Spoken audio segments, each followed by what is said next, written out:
Welcome students. तो आज हम बायोलॉजिकल क्लासिफिकेशन की हमारे पास सिर्फ लास्ट के 2 किंगडम्स बचे हैं, किंगडम प्लांटिया और एनिमालिया। वो हम स्टडी करेंगे। तो चलिए करते हैं किंगडम एनिमालिया को स्टडी।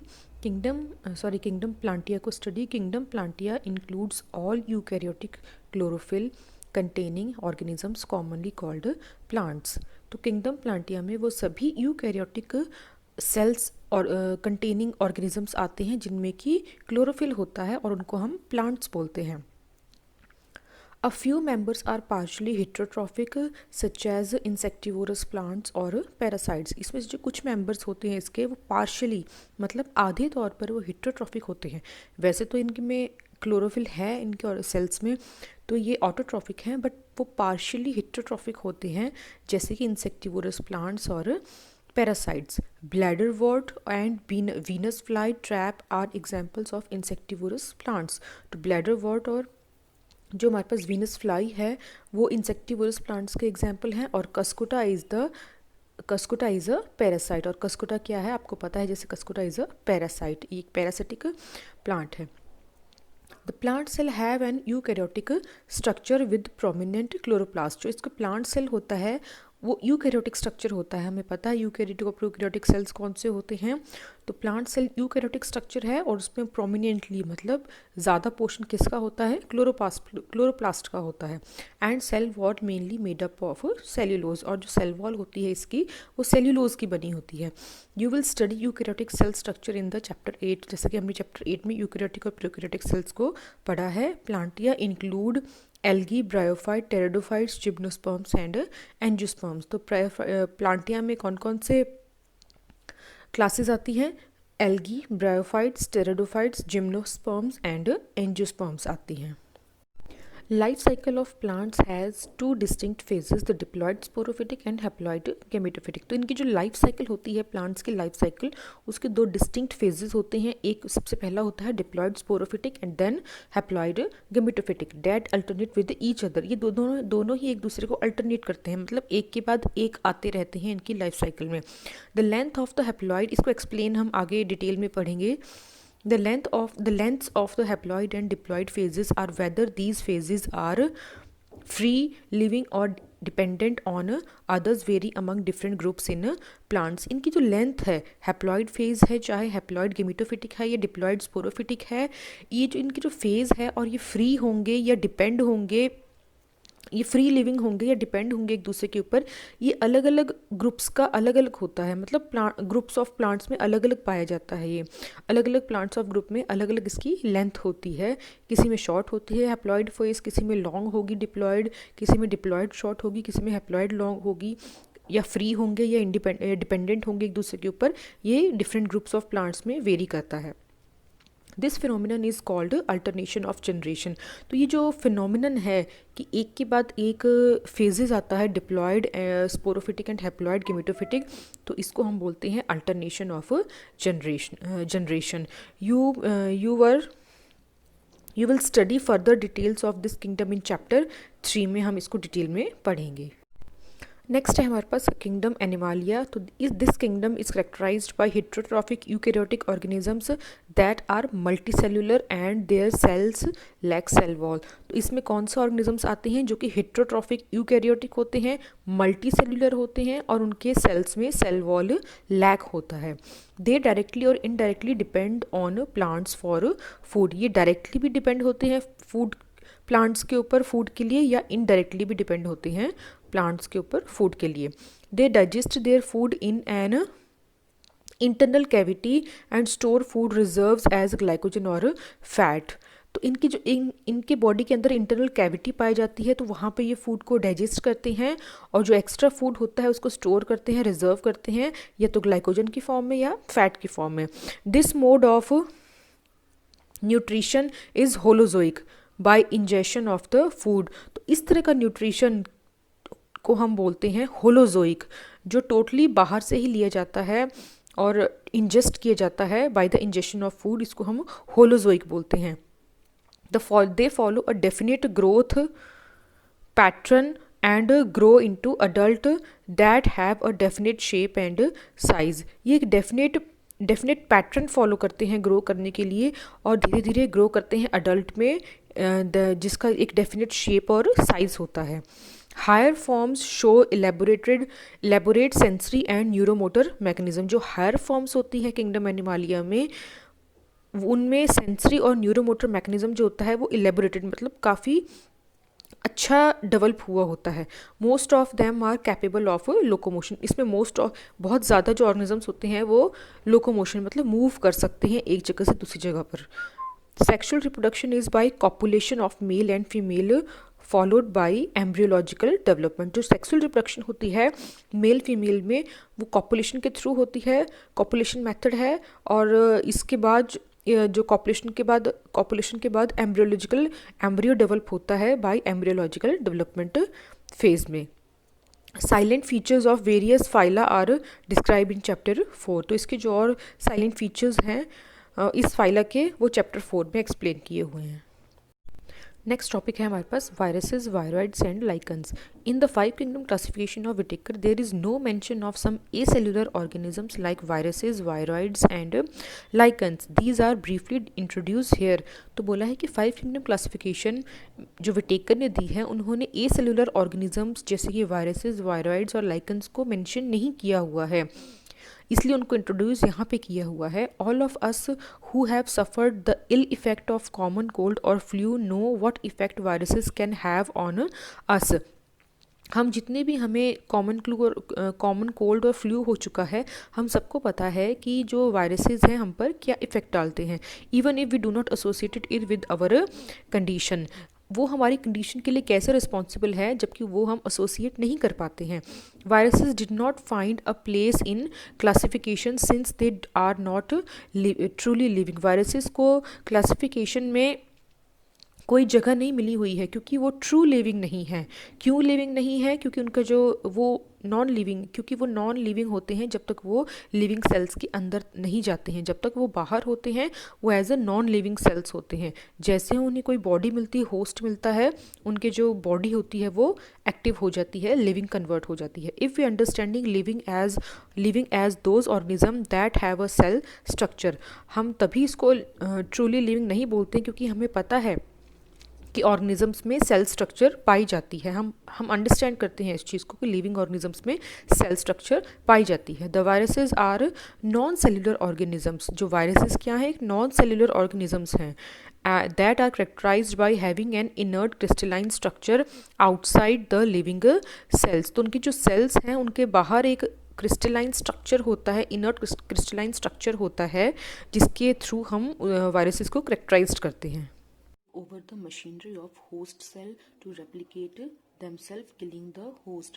एक बार जैसे ही ये किसी भी सेल को इन्फेक्ट करते हैं तो वो उसकी मशीनरी को, जिस सेल को इन्फेक्ट करते हैं उसको होस्ट सेल बोलते हैं, उसकी मशीनरी को ये टेक ओवर कर लेते हैं, मतलब अपने कंट्रोल में ले लेते हैं, अपने आप को रेप्लिकेट करते हैं, जिसकी वजह से जो होस्ट होता है वो किल हो जाता है। Would you call viruses living और नॉन लिविंग? तो बोला है कि आप वायरसेस को लिविंग बोलेंगे या नॉन लिविंग बोलेंगे। The name viruses that means venom और poisonous fluid was given by Pasteur, D.J. Ivanoskaya 1892 recognized certain microbes as casual organism of the mosaic disease of tobacco। जो ये नेम है, इसका name है virus, इसका मतलब होता है वेनम या पॉइजनस फ्लूइड होता है। और ये नेम वायरस पास्चर डीजे इवनोस्काई ने दिया था 1892 में, और इन्होंने कई सर्टेन माइक्रोब्स को रिकॉग्नाइज किया था as a casual organisms of the mosaic disease of tobacco. These were found to be a smaller than bacteria because they pass through bacterial proof filter। इन्होंने बहुत सारे ऐसे बैक्टीरिया फाउंड किए थे। These were found to be smaller। ये जो viruses थे ये वायरस से भी स्मॉल थे क्योंकि ये वायरस प्रूफ फिल्टर से पास थ्रू हो गए थे।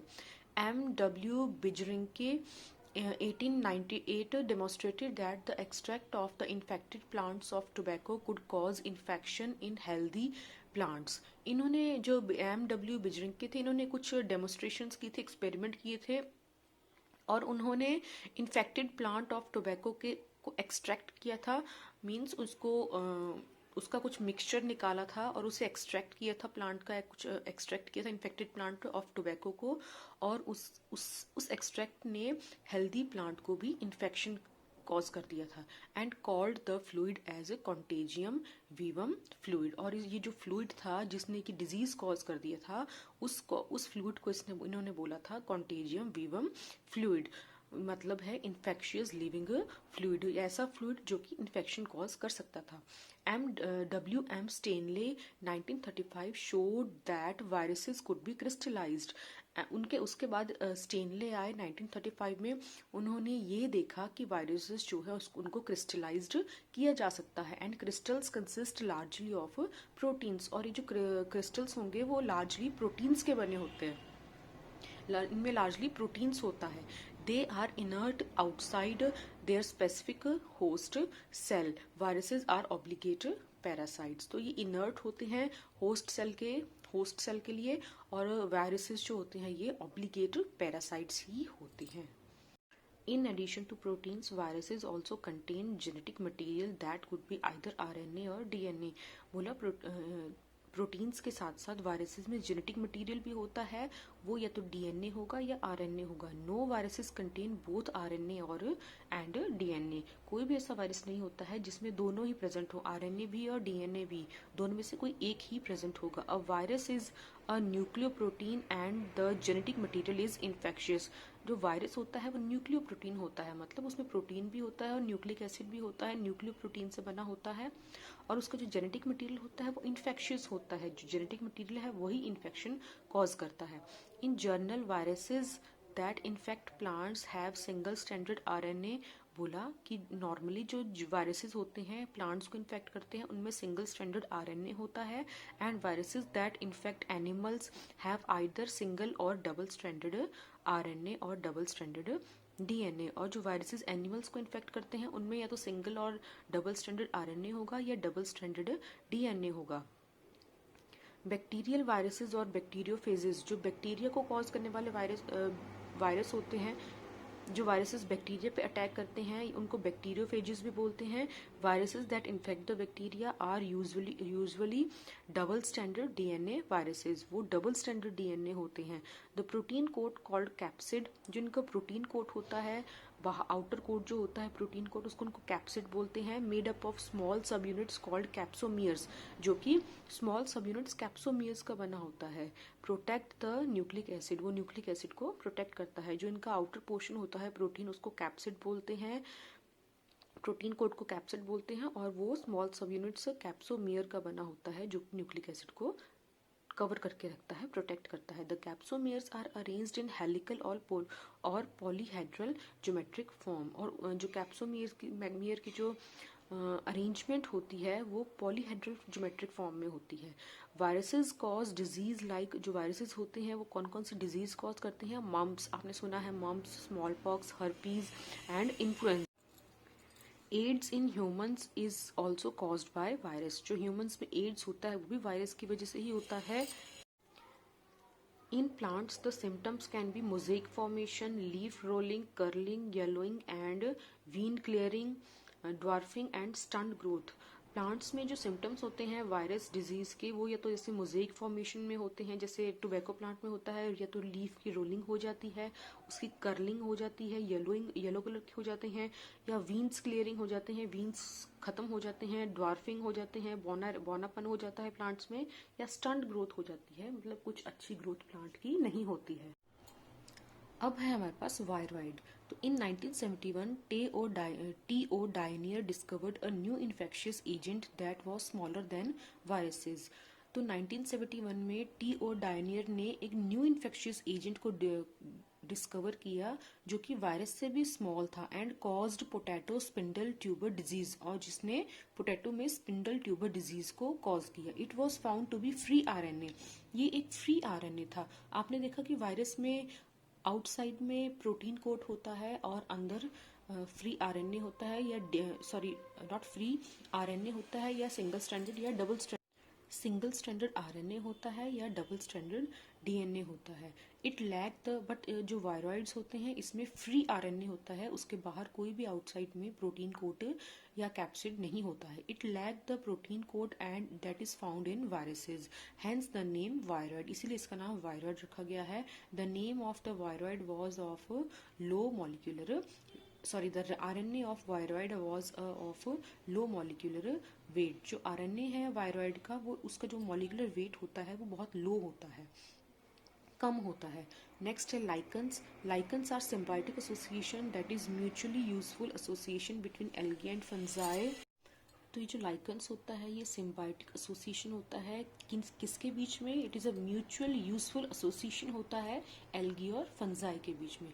जो एल्गल कंपोनेंट होता है उसको हम फाइकोबायोंट बोलते हैं और जो फंगल कंपोनेंट होता है उसको हम माइकोबायोंट बोलते हैं, which are autotrophic and heterotrophic respectively. मतलब कि जो फाइकोबायोंट होते हैं वो ऑटोट्रॉफिक होते हैं, अपना फूड जो होता है वो सनलाइट से प्रिपेयर करते हैं, और जो माइकोबायोंट होते हैं वो हेट्रोट्रॉफिक होते हैं, मतलब अपने फूड के लिए वो दूसरों के ऊपर डिपेंड होते हैं। Algae prepare food for fungi, जो एल्गी होता है वो फंजाई के लिए फूड प्रिपेयर करता है, एंड जो फंजाई प्रोवाइड शेल्टर, और जो फंजाई होता है वो एल्गी को शेल्टर प्रोवाइड करता है। And observe mineral nutrients and water for its partner, और वो अपने पार्टनर के लिए ऑब्जॉर्व करता है मिनरल न्यूट्रिएंट्स और water. So it is so close is their association that it one saw a lichen in nature, one would never imagine that they had two different organism within them। इसलिए इस जो close association है इसकी वजह से ये lichens की form में नेचर में पाए जाते हैं, और कोई भी इमेजिन नहीं कर सकता है कि ये दो डिफरेंट ऑर्गेनिजम्स हैं जो कि एसोसिएशन में रह रहे हैं लाइकन के फॉर्म में। Lichens are very good pollution indicators. Lichens जो होते हैं वो बहुत अच्छे पॉल्यूशन इंडिकेटर्स भी होते हैं। ये बहुत इंपॉर्टेंट लाइन है कंपैरेटिव पॉइंट ऑफ व्यू से कि पॉल्यूशन इंडिकेटर्स कौन होते हैं। वेरी गुड पॉल्यूशन इंडिकेटर्स तो लाइकन्स होते हैं। They do not grow in polluted areas, तो ये वहाँ बिल्कुल भी ग्रो नहीं करते हैं जहाँ पे बहुत ज़्यादा पॉल्यूटेड एरियाज होते हैं। तो ये चैप्टर की वीडियोस आपको कैसे लगी आप प्लीज़ कमेंट बॉक्स में कमेंट करिए, और कौन सा चैप्टर्स की आप डिस्क्रिप्शन या डिटेल्स चाहते हैं जल्दी से जल्दी वो भी कमेंट कर दीजिए। Okay, thank you.